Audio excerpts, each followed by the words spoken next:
Okay, why don't we get started? Good afternoon. Thank you for joining today's virtual stakeholder session. The purpose of this virtual stakeholder session is to gather input for the New Jersey Department of Environmental Protection on potential priority actions to address climate change emission in the food waste sector. My name is Jennifer Fogliano, and I work as a senior research specialist at the New Jersey Climate Change Resource Center, housed at Rutgers University. The New Jersey Climate Change Resource Center at Rutgers is working with the New Jersey DEP to gather input from stakeholders on several sectors. The Resource Center was established by law 3 years ago, and it provides support and services throughout New Jersey on actions to address climate change here in the Garden State. Jean is typing the website address for the Resource Center into the chat box. Before we get started, I want to mention some important housekeeping items. First, there is simultaneous Spanish translation being provided for this webinar. If you would like to join the simultaneous Spanish translation, go to the bottom of your screen and click on the globe icon to select Spanish. I'm going to pause for a minute just to let any of you who want to join the Spanish interpretation portion of the webinar to switch over.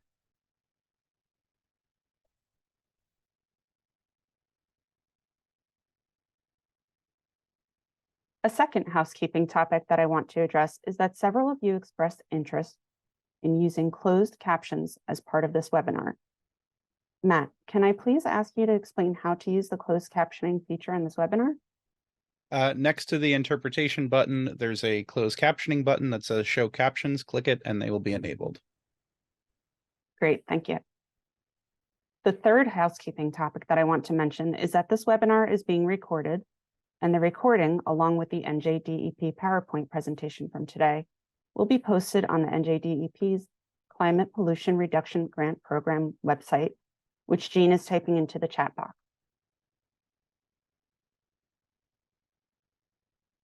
Today, we will be asking for your input in 2 ways. First, if you have a question or comment, please raise your hand and we will call on you and unmute you so you can ask your question or offer a comment. Since we want to make sure that everyone gets a chance to offer their comments or questions, we ask that you be straightforward and efficient with your input. We will also be using the chat box today. If you put a comment or question in the chat, Jean will be reading it out loud so our Spanish interpreters can interpret it. We will also be using the chat box to put in links to different websites that we think may be useful for you. To access the chat box, scroll down to the bottom of your screen and click Chat. It is very important that when you type something into the chat that you chat to everyone so that your communication is captured in the transcript of this meeting. If you are asking a very long question, it may be longer than the character count that the chat box can handle, so you may want to raise your hand and unmute. If anyone participating today is asking a question in Spanish, please raise your hand and we will unmute it. And we will unmute you. You can then ask your question in Spanish and our interpreter will translate it into English. Thank you.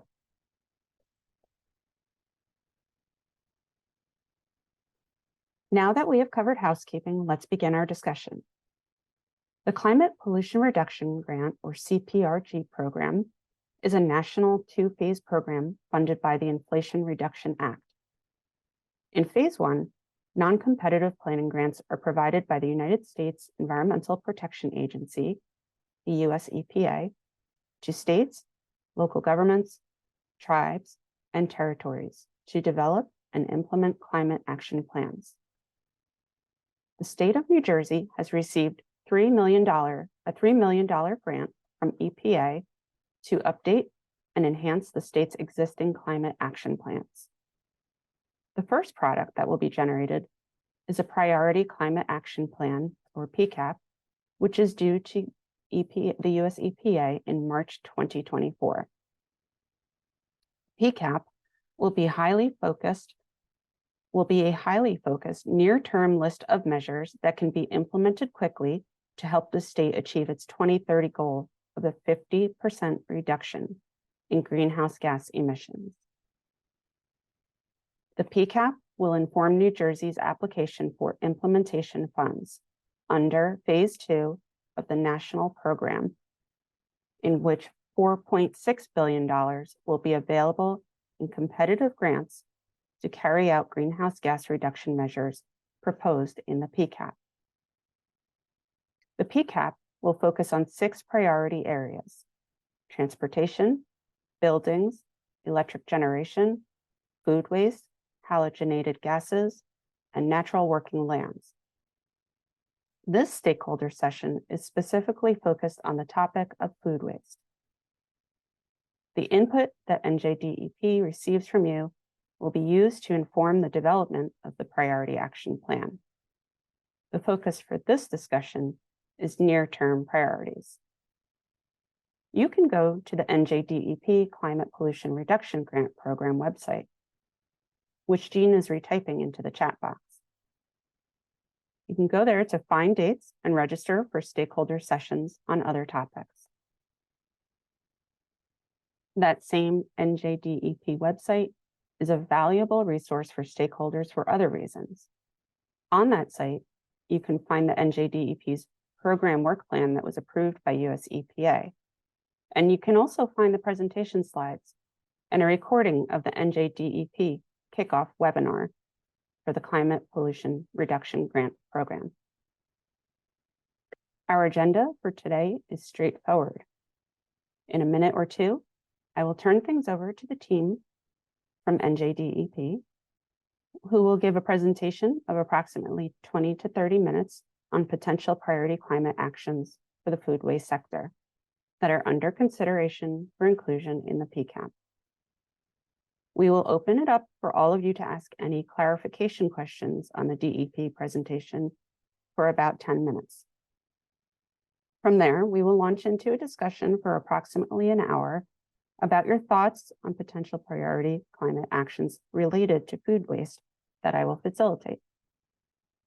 Following that discussion, we will turn it back over to NJDEP to give a quick update on next steps associated with the agency's efforts on this program. And then we will turn it back over to you to see if there are any additional topics related to food waste that you want to raise. We want to stress that you can continue to give input on topics related to food waste and priority climate actions after today by visiting the Climate Pollution Reduction Grant Program website, where there is an option for you to submit comments online. Jean is typing the website into the chat box one more time. Thanks, Jean. Now, I'd like to turn it over to Doug Benton of the New Jersey Department of Environmental Protection. Doug is a research scientist in the NJDEP Bureau of Climate Change and Clean Energy and is helping to lead the development of the state's Climate Pollution Reduction Grant Program. Doug is joined by several other members of the NJDEP team who are here to listen to your comments and to respond to your questions. Doug? Thanks, Jennifer. Can everyone see the slides that I'm sharing? Yes, you're good, Doug. Okay, great. So hi, everyone. Thanks, Jennifer, for starting us off. And thank you for giving a little bit of background on what the Climate Pollution Reduction Grant Program is. So I am going to get this section of the presentation started by providing a little bit more details about the Climate Pollution Reduction Grant Program and what the state of New Jersey is doing, in particular to emissions and emissions reduction goals and efforts in New Jersey's food and organic waste sector. And I'll start by introducing my co-presenter. So I am Doug Benton from New Jersey DEP's Bureau of Climate Change and Clean Energy. I'm joined by Dan Clark, who's also from the Bureau of Climate Change and Clean Energy. Thanks for being here, Dan. Like I said, I'm going to start off by giving an overview of the Climate Pollution Reduction Grant Program opportunity. And then Dan will take a deeper dive into the food and organic waste sector to share relevant background information and some of the initial potential opportunities that the state has identified. So let's get started. So what is the CPRG? The CPRG stands for the Climate Pollution Reduction Grant Program. It's a nationwide two-phase EPA grant program that is funded by the Inflation Reduction Act. The first phase of the grant program is already underway, and this provided non-competitive planning grants to states and local governments to develop a series of climate action plans focused on mitigating greenhouse gases. The second phase of the program is also underway. The EPA released their notice of funding availability in September for $4.6 billion in competitive grants. And through this program, funding will be dedicated to implementation-ready greenhouse gas reduction measures. So phase one of this program involved multiple planning grants. And due to New Jersey's population density, we were fortunate to have received 4 discrete planning grants covering portions of the state. So New Jersey DEP received a grant to develop statewide plans, and that's shown on the map here in blue and outlined in blue. And then the New York City Economic Development Corporation, in partnership with the North Jersey Transportation Planning Authority, received a planning grant covering 12 counties in New Jersey, stretching from Sussex to Ocean, and you can see that in pink on the map. The Lehigh Valley Planning Commission in Pennsylvania received a planning grant that covers a portion of Warren County in New Jersey. That's shown in yellow on the map. And then the Delaware Valley Regional Planning Commission received a planning grant that covers portions of 5 counties in New Jersey, and that's shown in green on the map. So each of these entities will be producing climate action plans for their respective areas of New Jersey as part of the CPRG program. So needless to say, there is definitely a need for coordination between and across these vital plans. And so we also want to avoid stakeholder fatigue as much as possible. And in the effort to do so, we definitely encourage you, if you are representing a municipality or a county government or an NGO located in any of these areas covered by both a statewide grant and one of these regional planning grants, to definitely reach out and get involved in both planning efforts. We intend to use the DEP's CPRG webpage that Jean has dropped into the chat several times as a place to co-promote stakeholder meetings and events across New Jersey.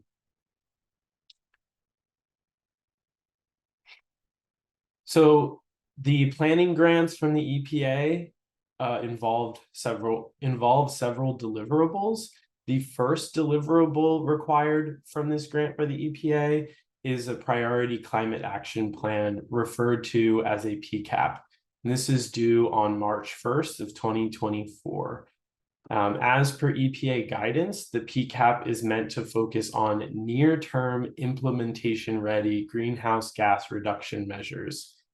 It's important to also note that an entity can only apply for one of the implementation grants from the EPA for measures that are included in a PCAP. So this is really what our discussions today will be focused on, is the Priority Climate Action Plan, the PCAP, and we're going to focus specifically on the food waste reduction implementation-ready greenhouse gas measures. The second deliverable, just looking forward into the future, is the Comprehensive Climate Action Plan, which is also referred to as the CCAP, and this will be due in mid-2025, and it'll touch on all sectors and significant sources and sinks of greenhouse gases in the state. Finally, the last deliverable that's required for the program is a status report, and that is due in 2027. And that's where we'll report out on our progress to date and any intended next steps and additional financial and staffing needs. So for the Priority Climate Action Plan, the EPA has several required elements in that plan. Those required elements are shown on the left of the slide in the dark blue. And these include a greenhouse gas inventory, which New Jersey intends to use its 2021 inventory for the PCAP, relying on our existing methodology for the inventories that we already produce. Similar to the 80/50 report, we were going to work to quantify the expected emissions impacts of the discrete measures that will be included in our Priority Climate Action Plan for that second element. And then we will include a robust qualitative narrative about the co-benefits realized in low-income and disadvantaged communities from implementation of these measures. And along with that, we intend to identify co-benefits such as improvements to public health, resilience, decreased energy costs, and community beautification. We're also going to highlight any implementation challenges moving forward with these measures. And that's part of what we'd like to hear from stakeholders about, is what some hurdles or implementation barriers might be. Additionally, there are a series of other elements that EPA is encouraging. New Jersey anticipates including most of these in our PCAP. These include emissions projections, clear greenhouse gas reduction targets by sector, a robust plan to leverage federal funds, as well as a workforce planning analysis, as long as time allows. So Jennifer mentioned this, but New Jersey's priority sectors for the PCAP will focus on 6 specific greenhouse gas emission sectors in the state, mainly focusing on the big 3: transportation, buildings, and electric generation, along with organic waste, halogenated gases, and our natural working lands, which serve as carbon sinks to offset the state's emissions. We're here today to discuss the stakeholder priorities and which opportunities exist in the organic waste, food waste sector. We've scheduled additional stakeholder listening sessions for our other sectors. You can register for those on our website or watch recordings on our website. And I will mention here that in the Comprehensive Climate Action Plan in 2025, New Jersey, that will include measures within all of the sectors that are shown here in that graphic. So a little bit of background on the second phase of CPRG, which is the implementation grants. You may be wondering who can apply for funding to the EPA for these implementation grants. And the EPA has stated that there are 2 conditions that are open for entities to apply. There are entities that have received a phase 1 planning grant. So these are in the state of New Jersey, these are those entities that I showed on the slide earlier with the map. So that's the state of New Jersey and the 3 regional organizations. So groups such as NGOs that are interested in some of the fund, being a part of some of the funding, could coordinate and collaborate with each of those entities. The second condition or option is just being an eligible entity. So the list on the right shows the eligible applicants that the EPA has identified. In New Jersey, these are mainly counties and municipalities who would be applying to implement measures included in an applicable PCAP. And when we say applicable PCAP, we're referring to a PCAP from one of those 4 entities within New Jersey, based on whatever area of New Jersey you're in. So for example, if a New Jersey DEP PCAP included school bus electrification as a PCAP measure, municipalities and counties throughout the state apply for funding to electrify their school bus fleets.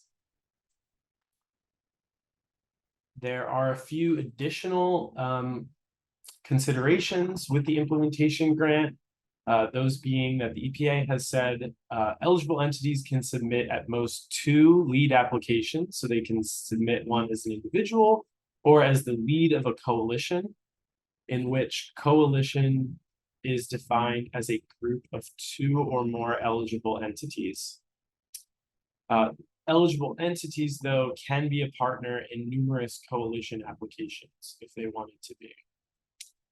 Additional ground rules that EPA has outlined are that they will not be awarding funding to implement the same measures in the same location. They've also said that coalitions cannot submit multiple applications for the same set of greenhouse gas reduction measures using different lead applicants.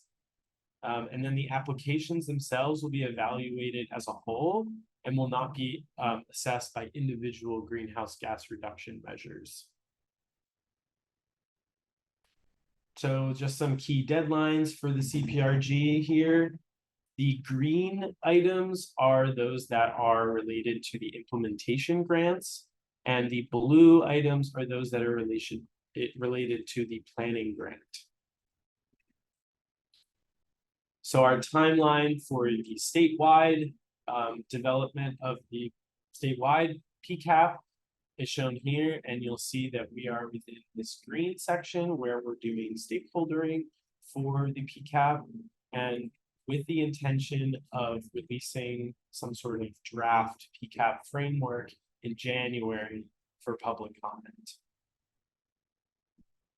And then I'll give one final plug here for our upcoming stakeholder events that we have scheduled. These are all listed on our website. You can register for them there. The other thing I will mention is that we do have a comment form on our website. So if you'd like to submit a detailed written comment or question to us, that would be the place to do it. You can designate the topic of your comment, and that would be helpful for us when we're taking it and reading through, considering comments. Now I'm going to pass it over to Dan, who will take us on a deeper dive into our waste sector emissions and goals in New Jersey. Thank you, Doug. Can everyone hear me okay? Okay. Yeah, you're good, excellent. Dan. Thank you. So now that we've talked through the specifics of the CPRG program, I'm going to touch on DEP's approach to its CPRG planning deliverables as it relates to the waste sector. So yes, thank you. It's going to say next slide. Waste sector emissions make up about 5 to 6% of New Jersey's greenhouse gas emissions, making waste management the largest source of non-energy greenhouse gas emissions in New Jersey. Waste sector emissions grew from 2019 to 2020 by about 0.2 million metric tons, largely from out-of-state landfill. The pie chart here gives a breakdown of emission sources within the waste sector. As you can see, emissions are predominantly associated with municipal solid waste management and wastewater treatment, both of which are sources of methane and carbon dioxide in New Jersey. There are currently 12 active commercial landfills in the state accepting waste. Emissions are largely attributed to the decomposition of waste in the organic portion of the municipal solid waste stream. Methane is a highly warming gas that is about 30 times more potent than carbon dioxide. And the state has a goal of reducing food waste by 50% by 2030, with the priority of reducing the amount of food waste and rescuing food to connect with food insecure communities. Additionally, there are opportunities for food waste to be processed at wastewater treatment facilities and in turn generate power for those facilities, providing energy security and adding to resilience. Next slide, please, Doug. Food waste is a large contributor, as I mentioned, to waste-related emissions. Each person in New Jersey generates about 1 pound of food a day. According to a recent study carried out by the Eco Complex, about 17 to 19% of municipal solid waste is food waste, which generates about 100 cubic meters of methane per ton. Because it takes organic material time to decay, some emissions are locked in from previous decades of waste disposal. Methane can be flared or captured and used for heat or electricity generation, which we'll talk about a little bit more in a moment. According to the law, food waste is defined as food processing vegetative waste, food processing residue generated from processing and packaging operations, overripe produce trimmings from food product overruns from food processing, soiled and unrecyclable paper generated from food processing, and used cooking fats, oil, and grease. There are forms of wasted food that this definition leaves out that can still generate significant emissions, so emissions reduction solutions may be broader in scope in their approach to food waste than that definition. Next slide, please. There are two major food waste policies that we will touch on. The first is the Food Waste Reduction Act, which passed in 2017 and established a goal to halve the amount of food waste generated by 2030, using the amount of food waste generated in 2017 as a baseline, about 1.48 million tons to 740,000 tons. The law also directed DEP to develop and commence implementation of a plan to accomplish this goal. The plan quantifies food waste in New Jersey and calculated the 50 by 30 goal, as well as identifying DEP's proposed actions that support the goal and providing a sector identification and analysis, including a toolkit of food waste reduction strategies. The Erase Food Waste Awareness Campaign, where the logo is shown to the right on this slide, has been developed to raise awareness around food waste as part of this work. The plan is expected to be published to DEP's website in the coming days. The second policy is the 2020 Food Waste Recycling and Food Waste Energy Production Act, which requires large food waste generators that generate a projected average 52 tons or more per year and are located within 25 road miles of an authorized food waste recycling facility to source, separate, and recycle their food waste. DEP is tasked with implementation. The implementing rules and regulations are currently being developed, and final adoption is expected in late 2024. The law also established a council to report on existing markets for products and energy produced from recycled food waste, investigate the feasibility of providing preferences for these products, and provide policy recommendations to stimulate markets for these products. The council has convened and is meeting monthly. This law should stimulate markets for recycled food waste products by increasing the amount of food waste recycled in New Jersey. Next, thank you, Doug. Wastewater treatment is the other major source of non-energy emissions within the waste sector. It generates about 1 million metric tons of carbon dioxide equivalent per year. New Jersey has 181 wastewater treatment facilities, which treat over 500 million gallons of wastewater every day. These facilities emit greenhouse gases through aerobic processes, which produce carbon dioxide and methane. About 100 of them process over 1 million gallons a day, and many of them flare biogas, which is about half methane by volume. 37 of these facilities do some form of anaerobic digestion and then capture that gas for some type of beneficial use. At least 11 use biogas on site for heating or energy. Some of these wastewater treatment facilities accept food waste products, which can boost the amount of biogas produced by increasing organic content. And that photo is from the Camden wastewater treatment facility. So we can go to the next slide. So there are some proposed ways. Hey, Dan, it's Jean. Just a reminder, if you could slow down a little for our translators. Thank you. There are some proposed ways that wastewater treatment facilities could help reduce emissions based on proven technologies.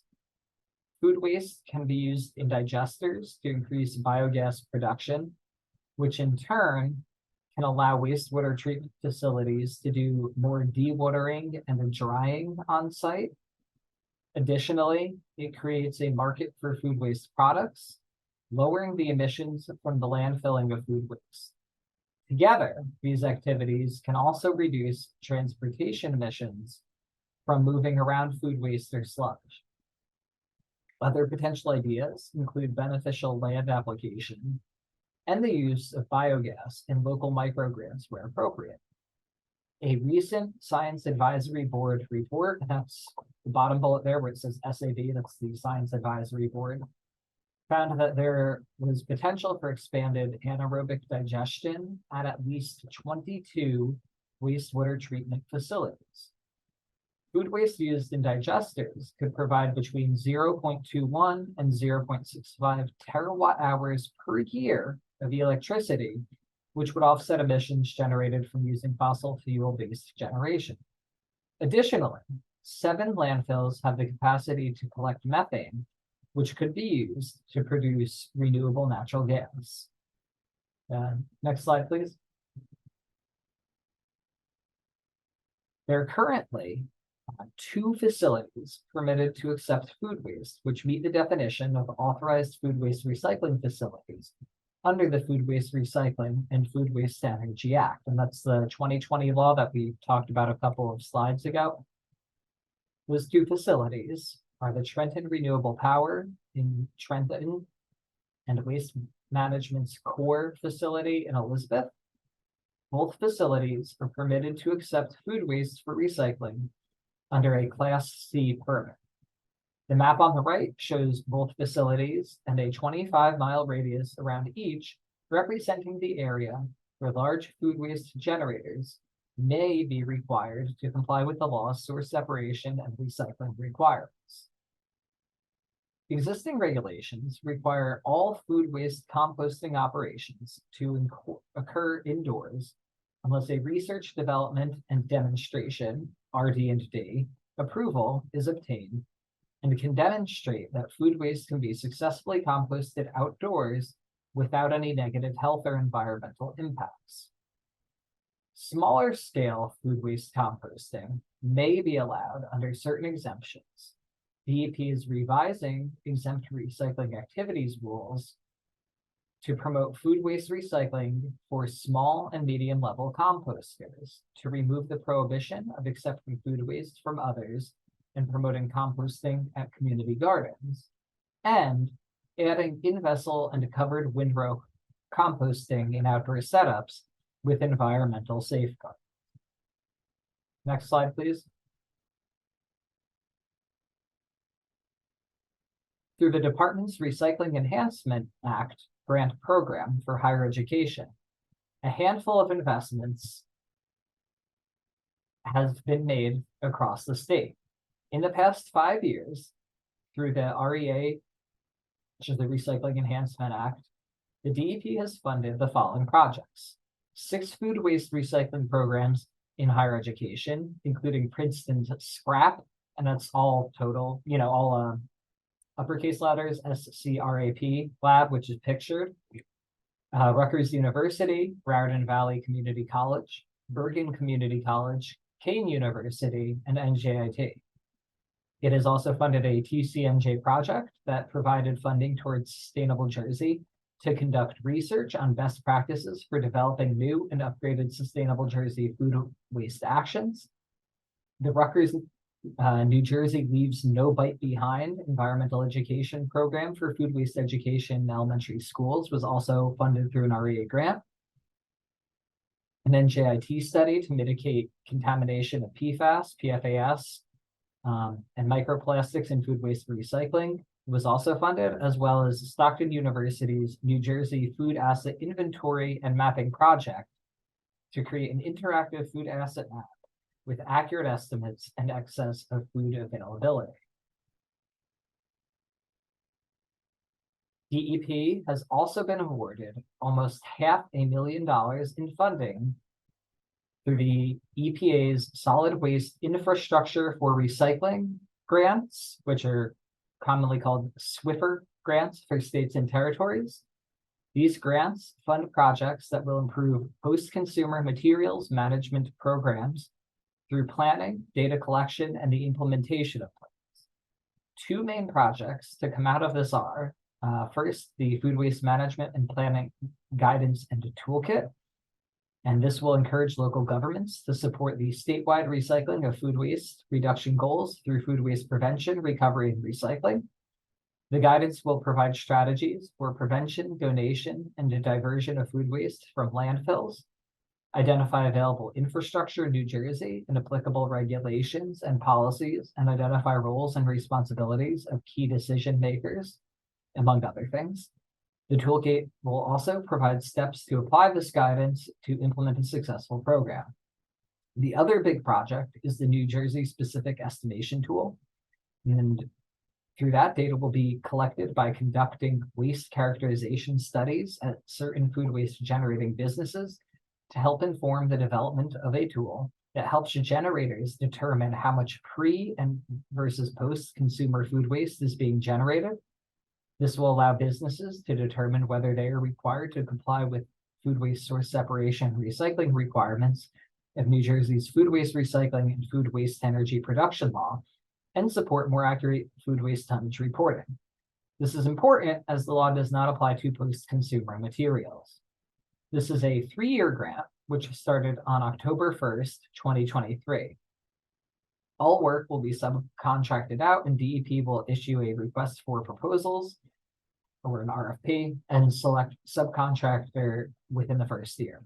There will be separate stakeholder opportunities to offer feedback on the guidance document for that opportunity. Next slide, please. So finally, this slide is meant to highlight some of the big ideas for opportunities, but this also sort of gets to some of the meat of what we're talking about today. We'd like your comments on these and other ideas you might have. And these, categories are pretty broad. There's certainly some overlap. So sort of the first bucket of ideas is food donation and rescue support, because one of the best ways of addressing food waste is making sure that the least amount of food is wasted. To do this, helping to ensure excess food is donated and can be eaten is an important step. Many food pantries and banks lack infrastructure to stop food from spoiling. By investing in this infrastructure, we can help to make sure that more food is actually eaten and not wasted. So some ideas include providing grants for new refrigeration systems and upgrading old systems, which will reduce or eliminate emissions from refrigerants, which Monday's stakeholder meeting will cover a bit more, as well as expanding transportation and distribution capacity, by providing perhaps grants for more vehicles or, low emission vehicles that perhaps are also refrigerated. Another idea is to create opportunities to donate, upcycle, reduce, and reuse food waste. A second bucket of ideas is to address this issue by having distributed composting infrastructure. With more on-site composting, less food waste will end up in landfills. Composting could also be co-located with or managed in collaboration with food producers, pantries, community gardens, schools, and other suitable sites. This would lead to less food in landfills while also serving as a source of a valuable soil product for growing more fresh food. And doing smaller scale local composting can also mean lower transportation emissions. And, we're aware as we talk about this that there are potential issues with malodors. The last 2 boxes here are related, and those are food waste recycling and waste energy and wastewater treatment facilities. So first, increasing food waste recycling. Having enough food waste recycling facilities so that the whole state is covered by the food waste recycling rule would help. If everybody was within 25 road miles of a authorized facility, that would mean everyone would have to comply. Some ideas to help facilitate this are to co-locate with digesters, agricultural operations, and wastewater treatment facilities. In turn, food waste recyclers could provide products or inputs for food production, agricultural activities, and digesters, including those at wastewater treatment facilities. By doing this, we can help lower transportation emissions. This would also help to increase circularity and help to develop markets for recycled food waste products. If the industry or the market is developed in an intentional way with some planning, this could create some positive feedback loops. The other sort of related bucket is waste energy and wastewater treatment facilities. And these are some ideas specifically for wastewater treatment facilities and the role that they might play in food waste recycling. This includes upgrades to existing digesters and combined heat and power operations, including using captured biogas on site for things like drying and dewatering, or biogas upgrades to pipeline quality gas. Funding for more waste energy facilities at wastewater treatment facilities generally.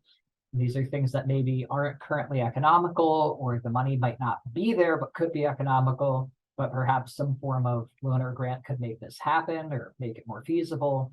And the first step might be to start with a feasibility study, especially at some of the larger facilities. This could add some resilience as a source of backup power to lower overall emissions, smells, and truck traffic. And where appropriate, like local microgrids could also be a solution that made some amount of sense. And I'm also going to mention here, for those of you, more curious about this, EPA about a month ago published 3 great reports on the topic of food waste. And some of this presentation took from that, and they're all very good, and I can throw those links in the chat. So thank you. I'm going to throw it back to Doug to wrap up. Thanks, Dan. Yeah, so just to sort of wrap up, as you're thinking about potential opportunities similar to, or your reaction to potential opportunities that Dan presented, just a reminder that we have on our DEP's CPRG webpage a comment form where you can submit written comments or questions specifically related to the waste sector or the PCAP. And so you could do that on there, and we encourage you to submit the comments there, as well as you'll see the recording of this webinar, the slides from this posted there. With that, I will pass it over to Jennifer, and we'll start taking questions about this section. Hi, Jennifer, it's Jean. I can see from the chat that there's a number of clarification questions, which I can go through first. And then this is a very advanced stakeholder group because they've already started to offer comments. But so Jen, if it works for you, what I'll do is first pick up the items that are just clarification on the DEP presentation. Does that sound okay? That sounds great. Thank you. Okay, great. So first, can eligible applicants partner with nonprofit organizations and academic institutions, or only with other eligible applicants? So the lead of the coalition has to be an eligible applicant, but I believe that the EPA is looking for applications that are implementation ready, and so that would involve if that eligible applicant has partners, which presumably would be involved, nonprofits and academic institutions, or other sort of partner stakeholders. They would like to see that. We can drop a link to the notice of funding availability from the EPA into the chat, so everyone can look at those details specifically. But yes, the main eligible applicant has to be one of those listed. So in local government, municipality, one of those receiving the planning grants. But those entities can certainly partner with other organizations, is the way I understand it. Thanks. There was also a question about the SAB report, which Helene provided a link in the chat as well. There's a question about, Doug, you had made a mention of a council that's meeting monthly to discuss food waste. Is there a website for the council that we can put in the chat? I think that was Dan, right? There's Dan, yeah. Meeting monthly. Yeah. Dan, if that's something we can put in the chat, that'd be great. I'm just going to keep going on the clarification questions. Mark Savastano asked, does food waste products include packaging with respect to creation of markets for food waste? Or is it just the waste itself? I don't know, Doug or Dan, if you're able to answer that one. Sorry, I was looking for the website for that council. Okay. So if we go to Doug's slides, 15 there, and then I guess it's in pretty small text that, so, you know, we have the definition up there. Food waste is food processing and vegetative waste, food processing residue generated from processing and packaging operations, overripe produce, trimmings from food, and food product overruns. Soiled and unrecyclable paper generated from food processing, as well as used cooking fats, oils, and grease. And so the question was whether packaging was included. Yeah. So packaging would only be included if it fell under one of those other categories. Okay. So, you know, it generally no, I guess is the answer. Hey Dan, Unless it's Julia Garcia. I could maybe chime in and help answer this question as well. Julia, could you introduce yourself? Yeah, absolutely. Hi, everybody. I work for the Division of Sustainable Waste Management in the Bureau of Solid Waste Planning and Licensing. I'm also the role manager for the Food Waste Recycling Law. And as for this question, does food waste products include packaging? In the food waste definition under the law, the packaging would not fit when a large food waste generator is measuring their food waste, whether they fit under that 52 tons or more threshold to be required to comply with the source separation and recycling requirements of the law. The weight of that packaging would not, you know, carry you to that threshold. It would be just the organic product under this definition. Julia, thanks for jumping in. It's Jean. I'm just going to keep going with some of these clarification questions. And this is just a caution for all of us if we could be a little more attentive to overuse of acronyms. Let's see, there's a couple just heads up notes. Wayne DeFeo notes that outdoor food waste composting has been proven via the research and development provisions. Let's see, and Isaac Beard added a link to indicate that EPA released a new update to the food recovery hierarchy, and he provided that link in the chat. Okay, so from Anil Sharma, there's a clarification question about what should one avoid in food waste that could minimize or prevent the efficiency of anaerobic or aerobic digestion?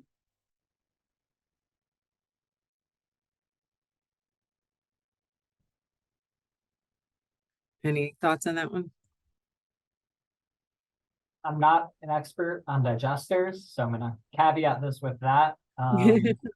You know, I think one of the issues is that with anaerobic digestion, you know, like anything else, the energy comes from things that are full of energy. So sort of you do run into this conundrum that the things that are going to generate the most power, gas, are the things that are the most energy dense, which is bad because that's usually also the parts you want to eat.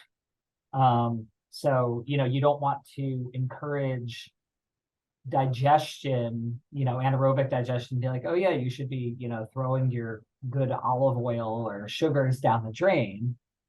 I think more broadly that by, you know, not including things like, you know, microplastics and other non-organic materials, you know, so one of the issues is making sure that that source separation is possible. And the easier that is, that makes it easier to recycle those things. You know, sort of like recycling other products as well, that, you know, you're able to recycle more plastic or glass or metal if those are clean streams of waste.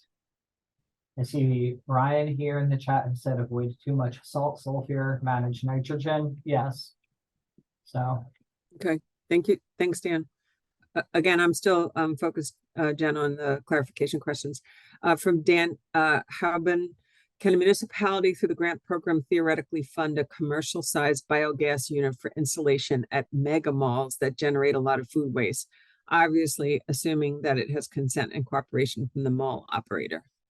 So this would be the municipality funding this unit. Yeah, so I mean, the way that that's phrased and formulated, my understanding is yes, that would be, as long as they can make the thing that EPA is mainly looking for in their implementation grants is that the action or the measure measurably reduces greenhouse gas emissions, and they're scoring and ranking.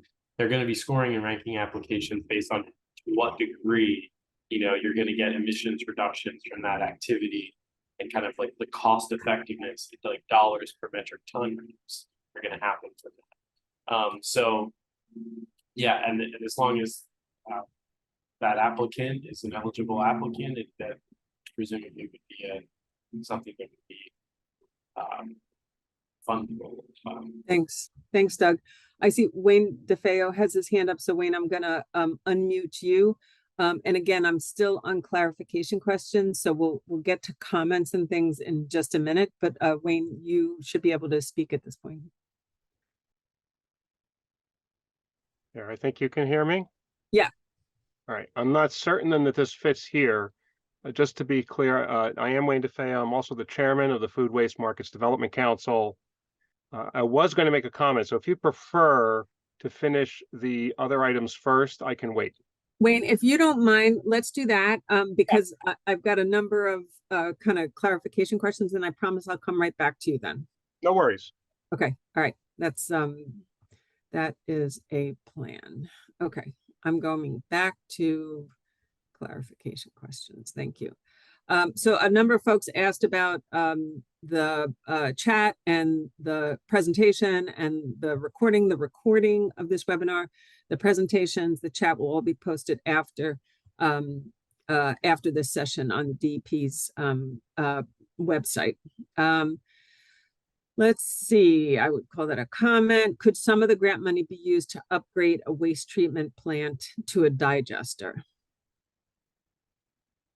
Assuming that the applicant to the EPA for that grant is an eligible applicant or part of a coalition, and they can make the case that there are greenhouse gas emissions reductions coming from that activity, then yeah, be great. And then a question from Matt De La Hausen. Sorry if I'm butchering your name.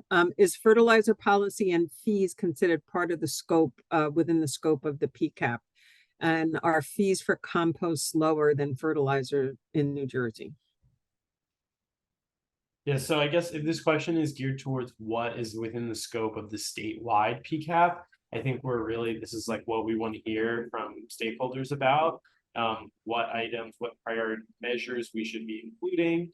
And so for a fertilizer policy or fees measure, if we can demonstrate, again, with the PCAP, we're also supposed to be demonstrating that there are greenhouse gas emissions reductions coming from the activity.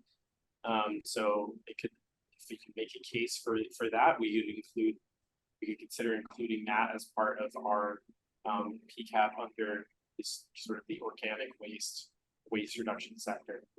Thanks. And Doug, I've noticed in a couple of your answers that you're qualifying that if some of the questions are asking about whether specific practices are eligible, you're qualifying that if this and that, like if it's an eligible applicant. And so I just want to stress to everybody and have it as part of our recording that the responses from DEP are not responses that can be held to a hypothetical case that you're presenting. So we're just really trying to answer your questions basically and get your comments. So I think for some of the questions you're asking, you might want to turn them into comments like DEP. It'd be great if, as part of the PCAP, you could make these kinds of projects eligible. So that's just a suggestion from me. David McCullum asks, can municipalities, which I'm assuming, David, I'm going to ask your question in a way I think what you're trying to get at. Can municipalities, would municipal efforts to dispose of residential vegetative food waste through brush collection programs be eligible? That's eligible for the implementation grants. It's the same sort of answer, right? then you have to have an eligible entity applying to the EPA for that grant, and demonstrate greenhouse gas emissions reductions and all the things the EPA is looking for the implementation grants. If it's for our PCAP, this would be something you would, submit a comment or tell us that this is something that you're interested in seeing as included in our statewide PCAP. That's what we want to hear about. Thank you. If someone at DEP can identify who can be connected at DEP regarding anaerobic digesters, maybe someone could put that in the chat, who the right contact would be. That came from Manish Desai. Lisa Pellegrino asks, does the DEP consider food waste liquefiers a form of recycling? Dan, I don't know if that gets to that that one slide that you had. I guess I would need to know more about what they're talking about in terms of what a food waste liquefier is. Okay. So that, Lisa, might be one to turn into a comment, like here's what a food waste liquefier is and whether you think it should or shouldn't be something that's eligible. All right, I think as I'm looking at these, the rest are really comments, which is great. So I think, Jen, if you're good, we'll transition from clarification questions to comments. Does that sound okay? That sounds great. Okay, which means I need to go back to my promise of Wayne DeFeo, who we put on hold. So Wayne, you should still be off of mute if you want to offer your comment. Can you hear me? Yes. Okay, great. So I just want to preface first by saying thank you for having the webinar. It's helpful to know where we're looking and trying to get to our climate change goals. I'm going to be very brief, although everyone here who may know me knows I could go on for 3 or 4 days on this topic. I shan't. My point and comment. And Wayne, I've known you for years, and my job here is to make sure that you don't. Don't worry, I won't. I'm going to be brief. What I'm going to say is simply this: as laudable as the goals of this organization are and of this group, you'll never meet them on food waste. The DEP has done everything it can to thwart food waste composting in the state of New Jersey through its regulatory structure, which has not been updated to match the science since approximately 1987. Until the department uses a tiered system of permitting, allows for the technology that exists for composting, the only 2 operations you will see, as you show on your map, will be anaerobic digesters. The department doesn't show the RD&D facility on any map that works. So I hate to be the wet noodle. On the Food Waste Markets Development Council we've worked, we said, this is great. We can come up with a million ideas to market food waste, but we can't make it. So I guess what again, just for facilitating, Wayne, I would really encourage you, if you want to put in the chat, that's great too, to turn that concept into a comment in terms of what you'd like to see in the PCAP. I will absolutely do that. Thank you. So, Jean, why don't I kind of start from the top with the facilitated questions? I have a number of questions in the chat I have to get through though, Jen. Not questions, but comments. So let's see, from Sandra Telarchio. I'm sorry, Sandra, if I'm saying your name wrong. Sandra encourages efforts that would encourage households to reduce food waste. Most of the waste comes from households. Ellen, yes, I think we got to that one. Virginia Lamb was following up on some comments from Wayne DeFeo. Yes, outdoor food waste, composting is proven cost effective, produces a high quality soil amendment, which helps mitigate climate change. What we need is low tech, low cost, community scaled, distributed food waste compost systems, just like in every other state. Let's see. Helene Lancoute suggests that offers the comment that there should be surplus prepared meals recovery and distribution as part of the food donation bucket. Robert Becker indicates that DP should develop better guidelines for local farms to compost food waste. Let's see, did that one. Virginia Lamb also offers the comment, that digesters and biogas facilities are big ticket items, and sometimes recovered energy is only covering the energy needs of the facility itself. She asks, where is the finished digest state going from the 2 facilities that are currently operating in New Jersey? Virginia, I don't think we're going to get to that answer today, but we'll definitely incorporate that as a comment. Let's see, Manish Desai was asking what kinds of permits are required for a facility that wants to add an anaerobic digester. And again, we'll get you a name for the people to talk to. Let's see.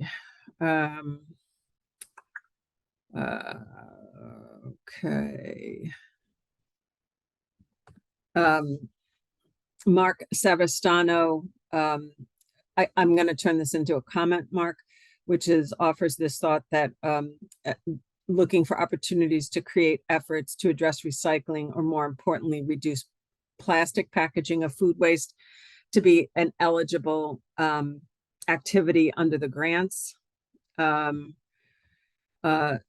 Sandra Telarchio suggests that something for incorporation as eligibility would be if local food waste awareness campaigns could be funded. Let's see. Tiffany Medley suggests that the New Jersey Environmental Justice Law includes applicability to Class C recyclers if located in an overburdened community. Authorized food waste facilities are located in overburdened communities and are grandfathered in and are not subject to the EJ law as a new facility. She's asking if you're aware if the new EJ law is hindering development of new authorized food waste recycling facilities, as developers are concerned that they could be denied their environmental permits with DEP if they're located in an overburdened community. I don't think we're going to be able to get to that answer today, but what we'll do is we'll put in the chat. So Dan and Doug, if you could help me with either contact people or how we can follow up on a question like that. Sandra Telarchio is asking if ultimately household food waste is the goal, and if so, I think her point is that we really need to be more specific about that being the goal. Okay, there's a clarification question, then maybe Doug or Dan, you can answer, from Sean Hamlin as to whether municipalities that have existing food waste programs, whether they would be able to use the grant funds to upgrade their current programs. Yeah, okay. Certainly. Seems like that would, yeah. Okay, great. And I see Julia, thank you. You're answering some of the questions as we're in there.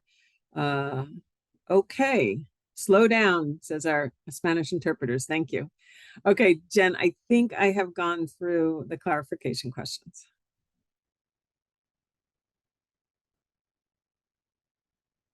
Oh, sorry, one more and a comment.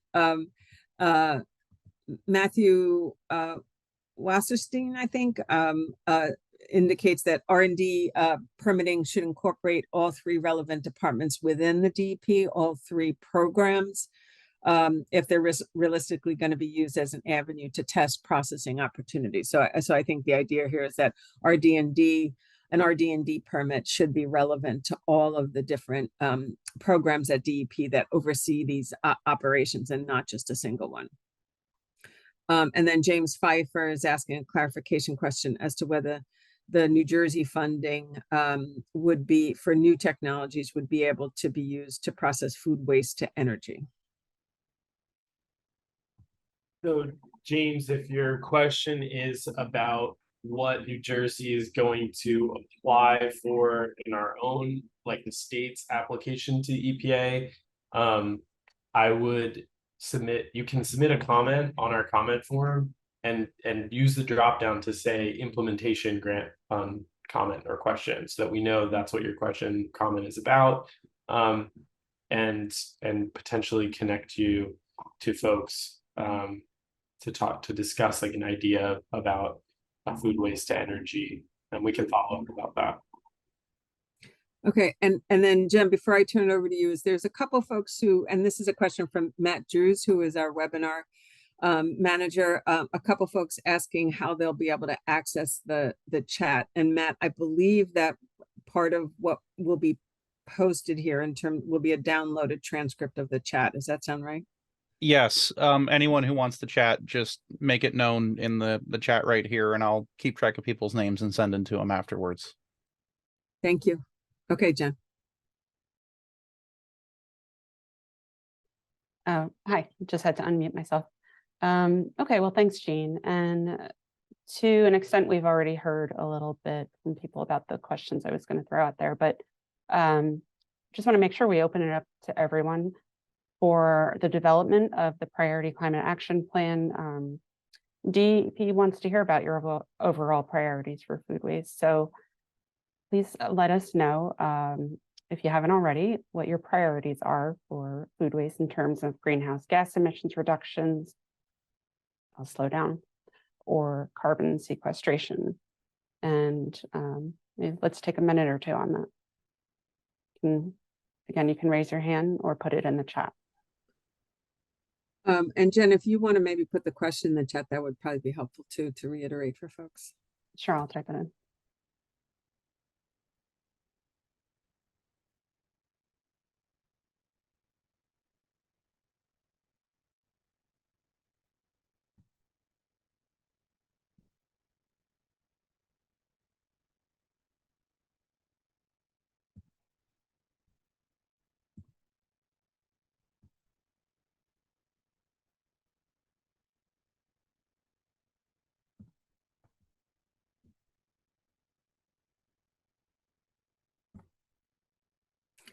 So what Jen has put in the chat is the question that we're asking you to maybe try to hone in now, which is what are your, my chat keeps moving.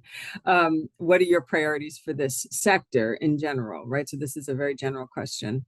What are your priorities for this food waste sector for greenhouse gas emissions reductions or carbon sequestration? And so just so everybody knows, I'll be reading aloud the comments in the chat, which provides us the opportunity to let our Spanish interpreters translate it. So Wayne DeFeo responds that the solution is simple but complicated. DEP must change its regulations to accurately reflect the current science of composting as the regulations are currently written and highlighted in the program by Dan. The DEP's current rules require indoor composting of food waste, notwithstanding the fact that the technology has changed significantly since the rules were last updated. It's been raised by the U.S. Composting Council that the department needs to adopt a tiered and modern set of performance-based regulations, and that those regulations would encourage small-scale community garden and school district recycling, composting to be performed without in a way that's affordable, that forces the department to coordinate between its different programs, such as the air program and the waste program. We cannot market what we can't make. And so thank you. Sandra indicates that what's important is an awareness campaign to get households to reduce food waste and household food waste pickup. Isaac Beer comments that one of our priorities should be providing opportunities for food waste recycling by developing infrastructure on a local and regional level, including regulatory changes, fee changes, and funding. Candy Hall suggests that that there should be work done that finds out what are some of the best practices in other states. And Peter Litwin suggests that considering the use of sticks rather than carrots could be helpful to enforce penalties on large entities such as hospital systems, universities, and corporations that might not be participating in a food waste mitigation program. I think that's what I've got so far, Jen. Okay, great. Thanks for all that feedback. And I see a number of people have requested the chat. We've made note of that. And here's one more comment. Why don't we take that and then move on to the next question? Yeah. So Anil Sharma asks a question, a clarification question as to whether the grant money could be used for purchasing 35-gallon bins and issuing them to residents so that this food waste from the bin could be picked up by waste companies in separate receptacles and dropped off at at a site, I'm assuming Anil means a composting site. And from there it could be taken to food waste recycling facilities. So I think that the question, Dan and Doug, is whether the funds, whether an eligible use of the funds could be for the purchasing of 35-gallon bins or large bins, I guess I'll say. Right, so we're getting a mix of questions and comments. Yeah. How should we handle that? I think we could just handle them as we see them. Doug, is there a response to that one on large bins? Yeah, I mean, I don't see why it wouldn't be like an eligible sort of action or measure that we could include. I guess the thought there is that there is a place where those bins, there's someone that's collecting those bins and bringing the waste to a recycling facility. So assuming that's part of the system, that's part of, you can demonstrate that in an application for funding to the EPA. Yeah, I mean, we can include that sort of comment about municipal compost recycling or food waste recycling as a measure of PCAL is something that we can consider. And Paul 2 indicates New York City provides bins. I know I have family in Massachusetts, they provide bins, but so I guess we won't get hung up on the size of the bins for the purpose of this discussion today. Greg Saher indicates that understanding that organic waste processing should receive priority over simple food waste. Food waste requires source separation. We cannot even fully source separate traditional recycling after almost 40 years, and focusing on sorting organic waste from the municipal solid waste stream after collection and then capturing energy from product streams is probably more realistic. So thank you, Greg. Then we'll have that in the comments. Sandra, Sandra Talarco offers a comment that's going to be responsive to a question Jen's going to ask soon, which is what kinds of projects do you have ready to go? And so Sandra offers that waste management, which runs Monmouth County's landfills, ready to collect food waste to transfer it out to wherever that would need to go. And they've already approached the county commissioners in Monmouth County. Kevin Carroll suggests, offers the comment that encouraging all municipalities to use the end result of compost products, making it available for their residents and using it themselves would create a market, I'm assuming, which is where Kevin is headed. If we all compost, we'll have too much material to use, and so we need to create the market to accept it. Creating yet another need to collect food waste to keep the material out of our landfills. And we need more drop-off locations, and we need to have more municipalities manage their own wastes, so they're also incentivized to divert the food waste. Thank you. And Virginia offers that food waste comprises at least 20% of our waste stream, which is a valuable low-hanging fruit to reduce waste and methane gas generation.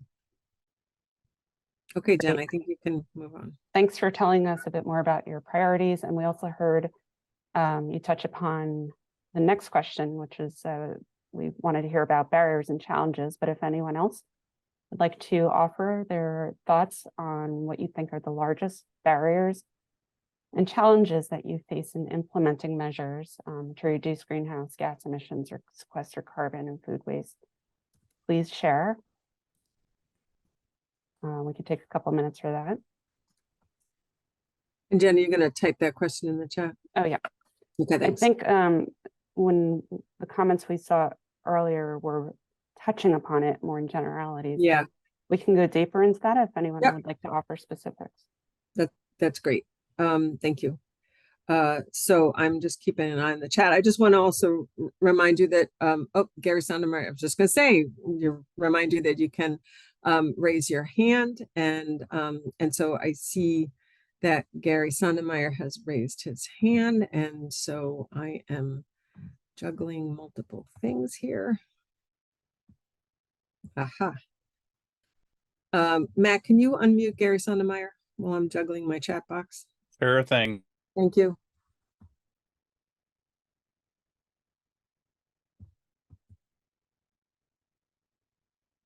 Okay, can you hear Yeah, me? you're good. We can hear you. Great, thank you, Jean and Jennifer, and just an outstanding overview, Doug and Dan. Thank you very much, terrific. Two quick thoughts on priorities that are short-term on the donation front. In terms of opportunities, I think you characterized it well to look at increased expanded refrigeration, expanded transportation, and capacity improvements. And I think what you mean by that are things like 220 electric connections at churches, things like that, to be able to accommodate refrigeration. But the recommendation I wanted to make was to think about needs assessment at pantries around the state. We've never had systematic planning on a statewide basis for food recovery, and through the Food Asset Recovery GIS mapping project, we know where the 5 food banks are, about 850 pantries, 150 soup kitchens.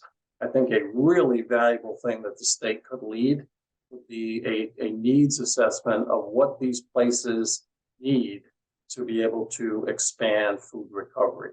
On the other side of the equation, the SAB report, Science Advisory Board report, that's extremely exciting. If I understood it properly, it's representing that 24 existing wastewater treatment plants and 7 landfills either have existing excess capacity or the capability to take food waste for digestion.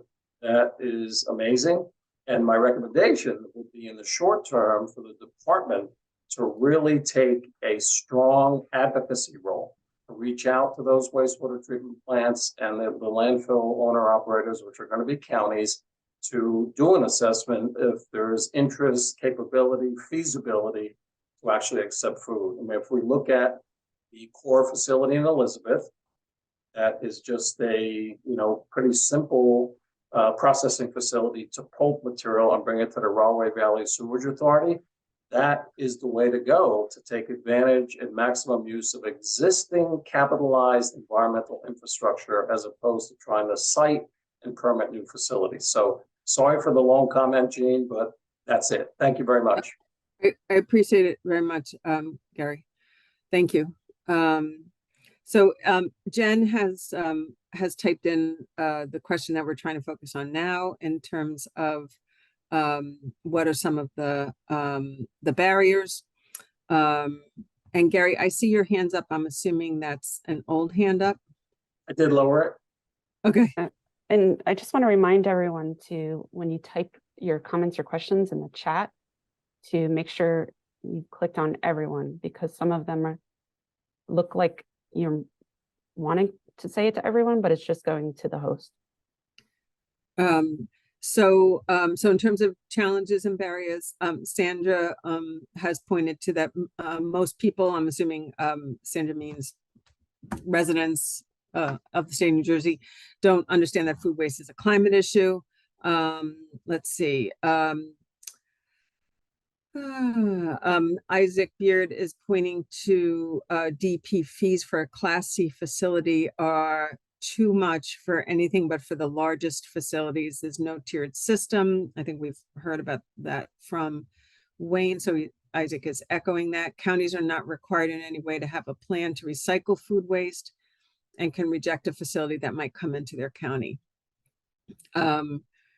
Let's see, Peter is echoing Sandra's earlier comment that most New Jerseyans are probably not aware of the scope of the problem, as well as the connection to climate. There's an educational campaign needed.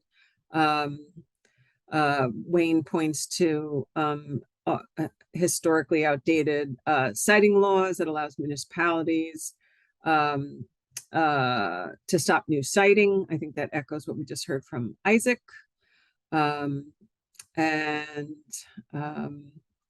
Helene echoes Gary's comment about the need for a pantry needs assessment. Let's see.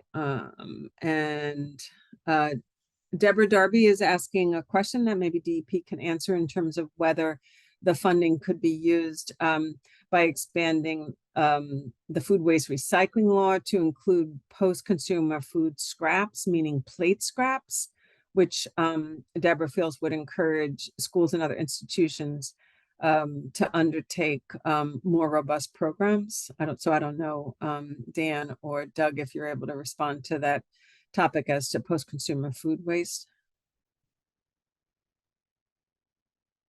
which seems like it's embodied in the law. Yeah, I mean, the food waste law as it stands does not, only covers those materials as defined. So, Okay. post-consumer food waste is not covered under the law that would, take an action of the legislature. That said, if you had an eligible entity that wanted to engage in that activity to recover plate scraps, that would provide mitigation benefits. That is potentially something that could be covered. Great. Okay, thank you. Gary, do you have a comment? And I'm having a little bit of trouble unmuting people. Matt, can you unmute Gary again? Sure. Thank you. No, I really didn't have an. Oh, okay. Okay. I'm sorry, I Okay, put my hand down and I it's tried totally to unmute fine. myself. It's totally fine. Thank you. Okay. And it looks like part of what we have going on in the chat here is a conversation among all of you too, so that some people are asking questions and others are answering those questions. So that's great. Jen, do you want to move on to the next question? Yeah, I see a hand raised by Sean Hamlin. Oh, let's see. Oh, there is another hand raised. Okay, Sean Hamlin, go ahead. I'm going to unmute you. Sean. Okay, Sean, go ahead. You should be able to talk. Okay, can everyone hear me? Yes. Great. So my name is Sean Hamlin. I'm the recycling coordinator for Village of Ridgewood. And I know what I'm going to say is going to echo what Wayne was saying before. So we do have an existing food waste collection program. In 2022, we launched a pilot program that lasted 9 months, and it was really successful. We removed over 16 tons of food scraps from the waste stream, and our product we collected at our recycling center. And then we have a hauler that services a couple of local, giant stores by us, and they take it to Trenton Renewables. And now we're in the second phase of it. We're trying to upgrade our program and start to try and do it in-house. And we've just keep hitting brick walls after brick walls with the RD&Ds. And it's just, there's a lot of hurdles out there to make this happen, but we are trying. We're not going to stop. Thank you, Sean. Appreciate that. Okay, thank you. So yeah, we've heard about your priorities and some of the barriers and challenges, and started to touch upon projects. If anyone would like to tell us more about what projects you have ready to go to be implemented. I have one comment that might fall into that category. The Jen, short term. I think, Addison Evans points to the use of food scraps as livestock feed is a beneficial resource that could that's largely currently untapped in the state, and looking for opportunities in the near term to be able to support local farms to work in this space. So again, I think what Jen's focusing on now is what are some near-term kind of ready to go projects and initiatives.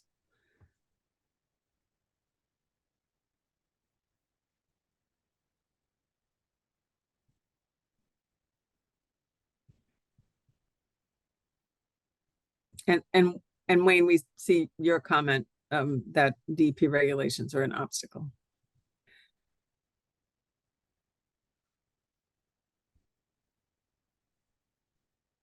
Any other thoughts on this question in terms of, are there specific projects ready to go? There's a couple that we've heard so far, and I see Mark Savastano. Mark, I apologize if I'm messing up your name, but Mark, you should be unmuted at this point. Okay, can you hear me? Yes. All right, I just wanted to comment on what you just said about ready to go projects. What Addison mentioned is a ready to go project. And okay. In fact, functional. So that should be considered as something that is already in process. Okay. It should not be ignored as a functional way to address the problem. Thanks, Mark. And Dan and Doug, Creighton has a question as to what do we, when we say short term, what is it that does EPA have a time frame in terms of what's going to be allowable in terms of the grant program, in terms of time frame in terms of implementation?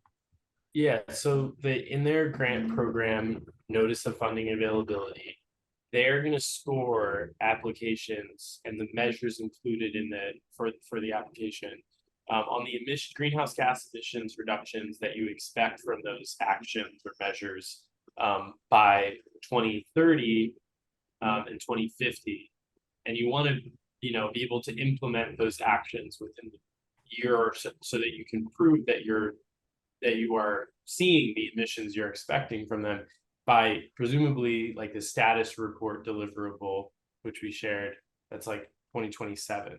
So when we think about something that's like short term, we're thinking within the next several years, but something ideally something that could be started within a year or so. Okay. And I see I have a hand raised, but I also have a couple comments that I'll read in terms of some specific near-term projects. So Candy asked if we could replicate some of the work happening in Ridgewood with other municipalities. And I think we can also note, Candy, that just so you know, DEP has been hosting meetings with municipalities, stakeholder meetings with municipalities through a partnership with Sustainable Jersey. So I'm sure that issues come up there as well. And then Joanna from Ridgewood says that Ridgewood would like to move forward with an aerated static pile project. And they have a consultant standing by to assist and train them. And what they're finding is that regulatory hurdles are prohibitive. Thank you. Paul too is pointing to specific opportunities to team with community gardens for promoting composting, and also looking at open spaces where people can drop off food waste for composting as near-term efforts. Let's see, and Virginia points out that that's currently not legal because you can't take another neighbor's scraps. Okay, and then I'm going to unmute Gary Sandemeyer, who has his hand raised. Go ahead, Gary. Maybe not. Gary, do you have a comment? Okay, I was muted, unmuted. Can you hear me You're now? unmuted. I can hear you. Thank you. Sorry. I It's just wanted okay. to float a project idea, and it's I think relatively short term. At least the analysis is already ongoing. So the state, the DEP, did a terrific thing and purchased an app called Recycle Coach for all 564 municipalities in the state. A concept we're pursuing is looking at conceptually adding a module to that existing app platform that would connect the dots between the 20,000 restaurants in the state, each of which have excess food at the end of every day they're open, and the food pantries, to facilitate real-time recovery of food from those restaurants. And it's something that, again, it would be expanding, conceptually at least, an existing platform that the state supports to really get at the enormous amount of excess food thrown away in landfills every night from the 20,000 restaurants. So I just want to throw that out there. Thank you. Thanks, Gary. And then also we have another suggestion for a specific kind of near-term project from Sandra Telarco, that the Jersey Shore Food Waste Coalition would be ecstatic to start a pilot food waste project such as that in Ridgewood, and maybe to partner with other communities together doing that. Helene Langtuit indicates that Share My Meals has developed a technology platform and a process to enable meal recovery from the food service sector while ensuring food safety. And the organization is also willing to share it with partners and other food recovery organizations that might have a presence in New Jersey, and they're ready to go.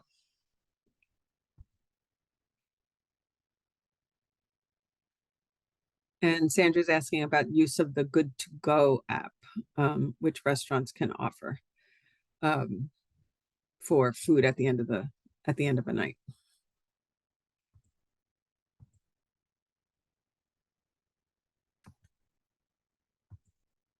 I think that's what I've got at this point, Jen. Sounds good. Thanks, everyone.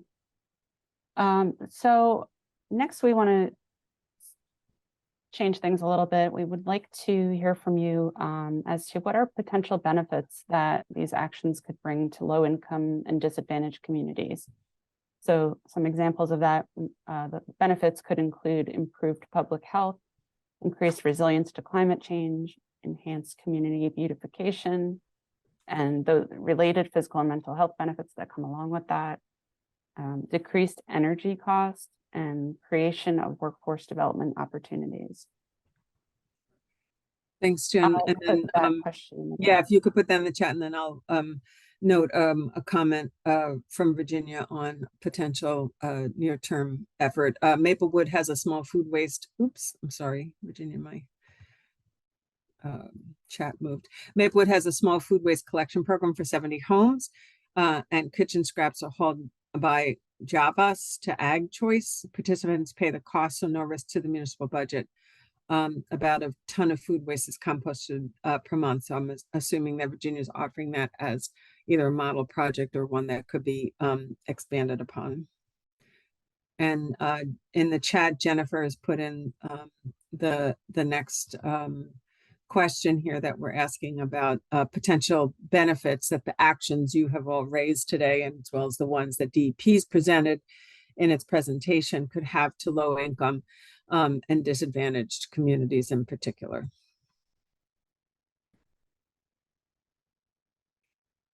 Addison points out that to piggyback on, oops, sorry, my chat moved. To piggyback on Virginia's comment, neighborhood compost supports 100 households in Tenafly and Richfield Park as a municipality, and Richfield Park pays for the service.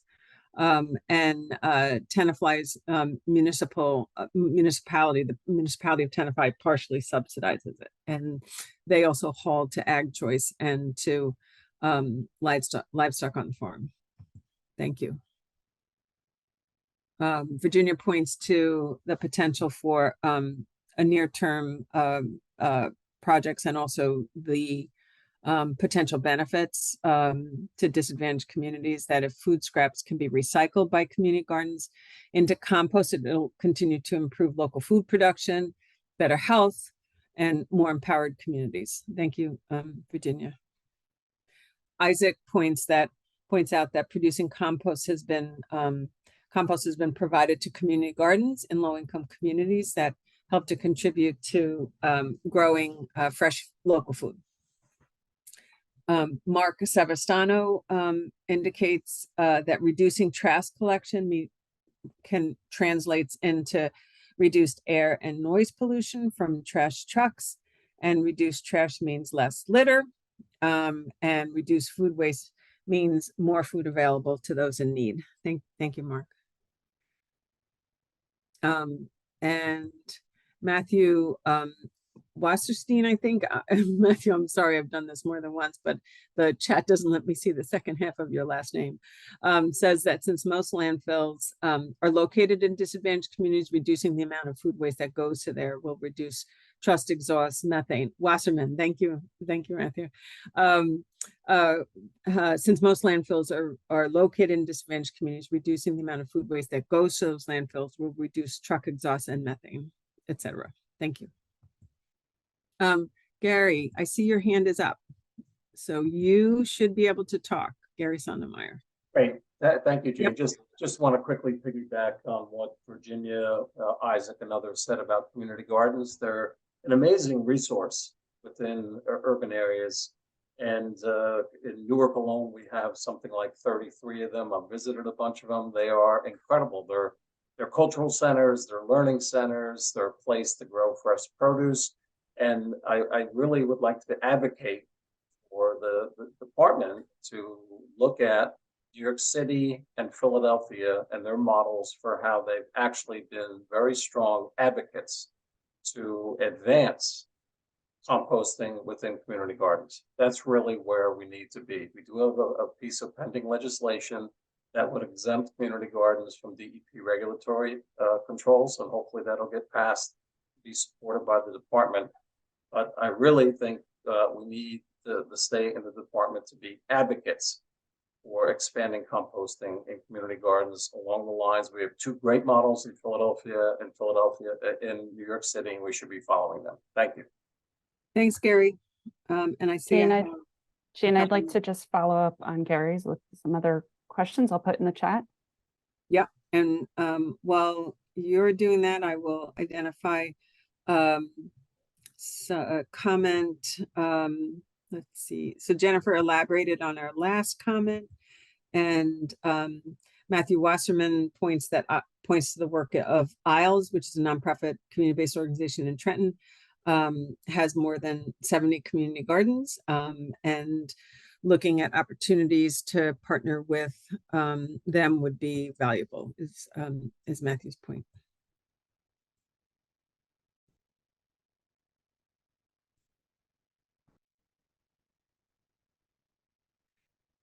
So again, I think just we're still on this topic of benefits, which can include health benefits, workforce development benefits, community improvement benefits. And I think part of what Isaac's also pointing to, Isaac, I apologize, my chat is a little wacky, is we've seen electric vehicles being used in the pickup of food scraps.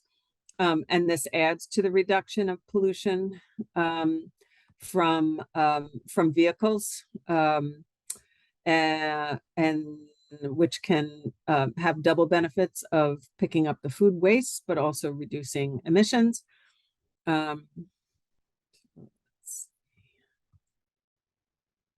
Christina Pio Costa Lahu suggests that DEP might like to refer to the Achieving Zero Food Waste State Policy Toolkit to assist with an impactful strategy to identify some specific initiatives that could be included in the PCAP.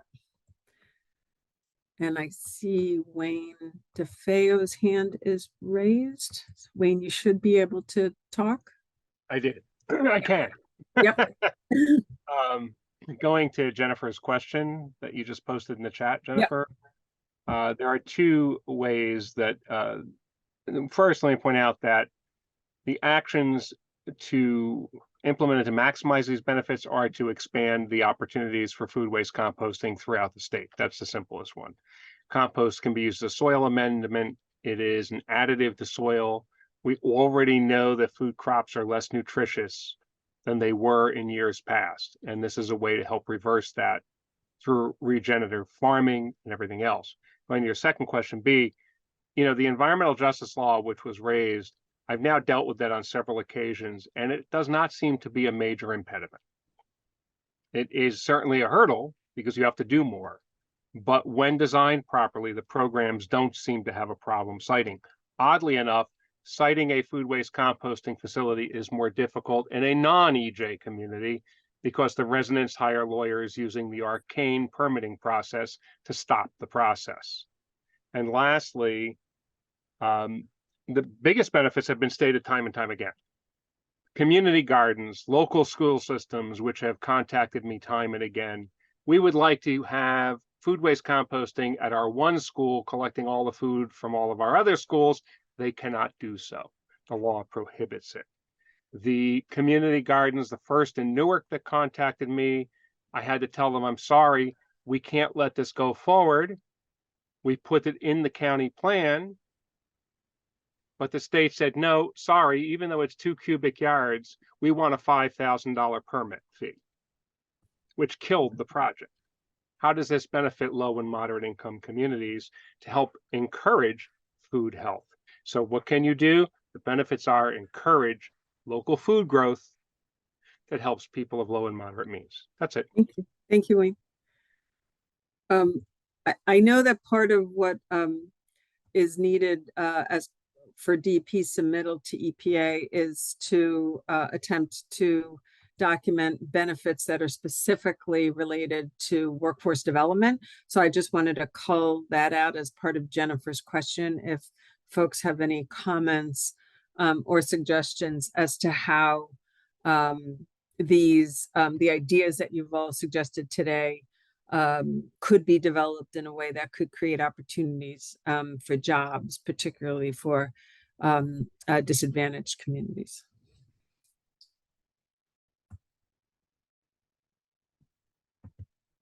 Dean, I just put another thought and some kind of questions to get us going on that in the chat. Thank you.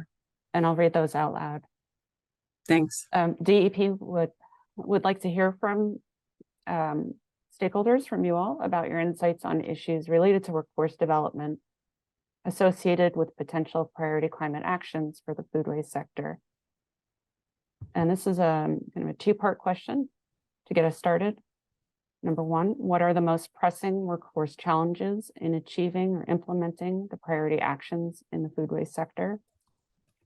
And the second, if you were hiring people to work to implement the priority actions in this sector, what job types and skill sets would be needed by potential employees?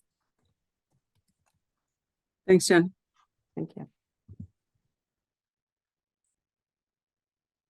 Any thoughts on challenges associated with workforce development or skills and training? Kevin Carroll points to the need for education and training for workers. Virginia Lamb indicates that composting produces something like 20 jobs for everyone in waste management. Virginia, if you can point us to a resource for that, it'd be super. Even if it's just if you can do it now, great. But if not, you can always put it in the comments on the DEP portals on their website. That'd be super.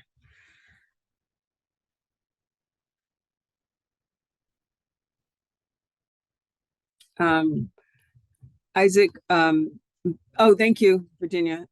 Virginia points us to the Institute for Local Self-Reliance as a source for that item on job creation in composting.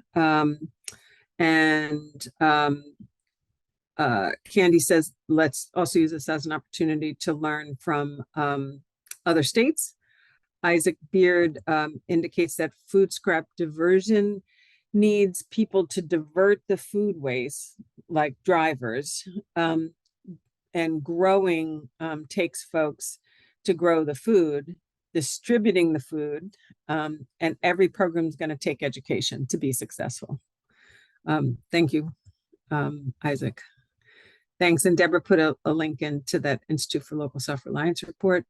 Virginia points us to the New York State DEC, education composting programs. Wayne's put a link into. And I'll follow up with just two more questions on this section. Yeah, and then Jen, I should probably give you a time check. It's about 2:45. Yeah, I think whatever Isaac said made me think about this. So what special training do you all think is not currently available that is needed to prepare individuals for these types of jobs, especially for individuals from underserved communities? And the second part of that is, in underserved communities, what are the challenges in recruiting individuals from these communities to work in this sector, such as wraparound services, such as childcare, transportation, access, et cetera? And I'll type those last ones in the chat as well. Thank you. And Wayne points out that the link that he had put in the chat shows the relative difficulty of permitting with food waste operations.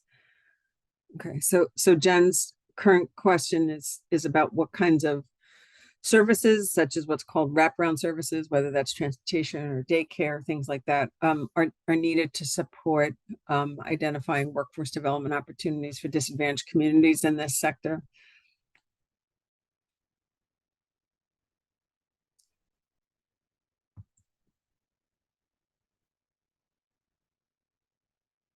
And any specific training needs.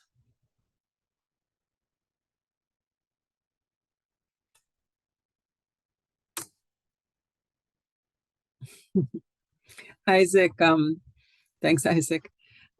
Isaac reminds us that composting is not rocket science. but the science and training is needed for any operator. Thanks, Isaac.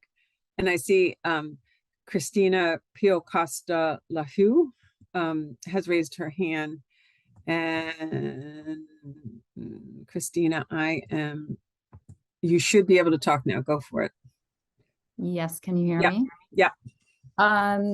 I just wanted to there are a lot of comments about workforce. It's really not too complicated to operate a composting facility. So if you think about a larger scale commercial facility, on site, a site manager is required. That person does need to be trained in compost site operations and any details of that site. The rest of the workforce at the site are typically general labor. And then there is the sort of administrative roles associated with the site, which would be, a kind of general manager, someone in finance, 1 or 2 people in marketing and sales. So it's pretty much skills that are out there or easily trainable types of roles. Thank you. Okay. Thank you. And I see that in the chat, Mark Savastano indicates that the impossibility of registering for the CRC program due to lack of classes is a major impediment. So Mark, I'm going to take your comment to mean that there's a real need for investment in that space, and maybe we can even consider that sort of a near-term opportunity. Deborah Darby indicates that best management practices are needed to mitigate nuisances associated with odors. And Wayne indicates that the composting class is open to all comers. And Virginia, thank you, is clarifying her reference to jobs, was that it's 20 times the number of jobs per 10,000 tons of material. Thank you. We'll definitely pull up your citation. Thank you.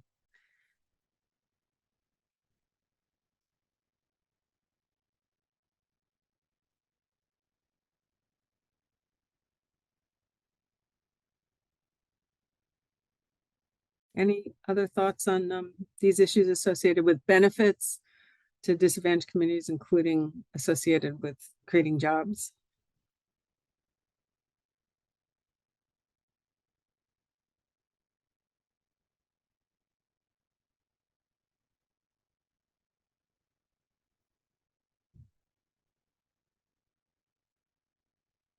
Okay. So Jen, we're at 2:50.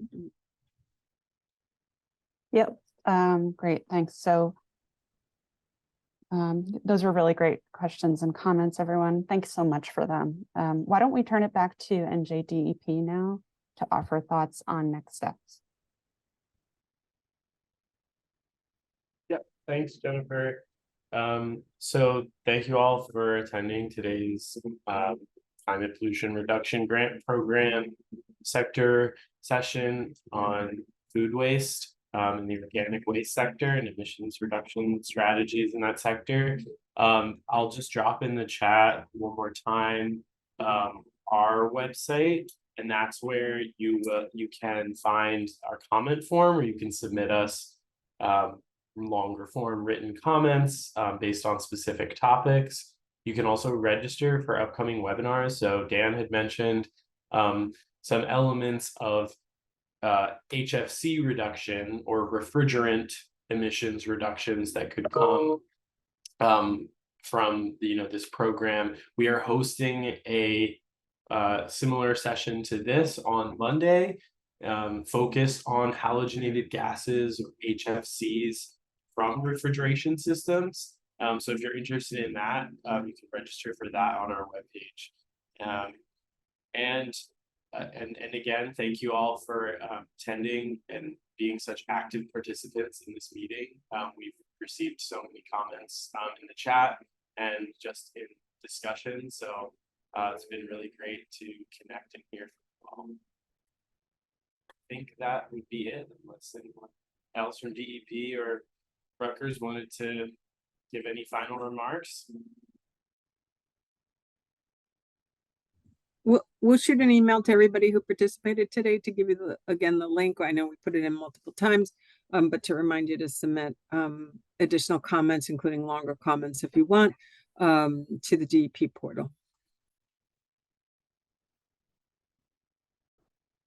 Thank you, DEP, Oh. for that presentation. Thank you, everyone, for your comments.